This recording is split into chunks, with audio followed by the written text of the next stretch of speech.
পেয়েছেন, কতটা সন্তুষ্ট আপনি? একেবারেই সন্তুষ্ট নই। আমরা জানতে চেয়েছিলাম মিনিস্ট্রি অফ কালচারের কাছে, সংস্কৃতি মন্ত্রকের কাছে, যে জালিয়ানওয়ালাবাগের যে স্মৃতিসৌধ রয়েছে সেখানে রবীন্দ্রনাথ ঠাকুরের কোনো মূর্তি আছে কিনা, এবং না থাকলে সেই মূর্তি কোনো বসানোর পরিকল্পনা আছে কিনা। ওনারা জানিয়ে দিয়েছেন নেই।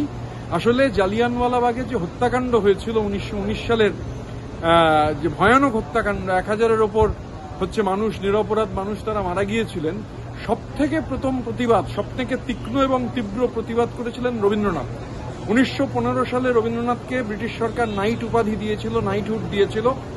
রবীন্দ্রনাথ এক মুহূর্ত সময় নষ্ট করেননি। 1919 সালে এই ঘটনা ঘটবার পর তিনি একটা চিঠি লেখেন। পৃথিবীর বিভিন্ন জায়গায়, বিভিন্ন বিশ্ববিদ্যালয়ে সেই চিঠিটা পড়ানো হয়। That is a text. এত হার্ট রেন্ডারিং লেটার যাকে বলে। তিনি কেন নাইটহুড ত্যাগ করতে চাইছেন, এই বর্বরিচিত আক্রমণের বিরুদ্ধে, এক্সট্রিম বারবারিজমের বিরুদ্ধে, তার বিরুদ্ধে রবীন্দ্রনাথ সরব হয়েছিলেন। এই যে বিজেপি বাংলার যেখানে গোটা দেশ জুড়ে বাংলাভাষীদের ওপর আক্রমণ হচ্ছে, বাংলা ভাষায় কথা বলবার জন্য আক্রমণ হচ্ছে, এই রবীন্দ্রনাথ হচ্ছে আমাদের দেশের জাতীয় সঙ্গীত, বাংলায় লেখা। এবার রবীন্দ্রনাথ সবথেকে বেশি প্রতিবাদ জানিয়েছেন। এমনকি 1925 সালে ম্যানচেস্টার গার্ডিয়ান, এখন গার্ডিয়ান পত্রিকা, তখন নাম ছিল ম্যানচেস্টার গার্ডিয়ান, তারা রবীন্দ্রনাথ সম্পর্কে একটা ইন্টারভিউতে লিখেছিল রবীন্দ্রনাথ সম্পর্কে দ্যাট যে he is not only an accomplished musician or artist, he is an passionate political activist.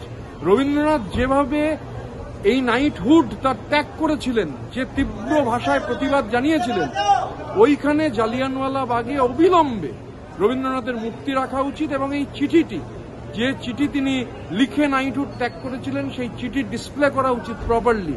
Jallianwala Bagh মেমোরিয়ালে এটা করা উচিত, এটা অত্যন্ত জরুরি। আসলে বিজেপি গোটাটাই, বিজেপি একটা বাংলা বিরোধী, বাঙালি বিরোধী শক্তি।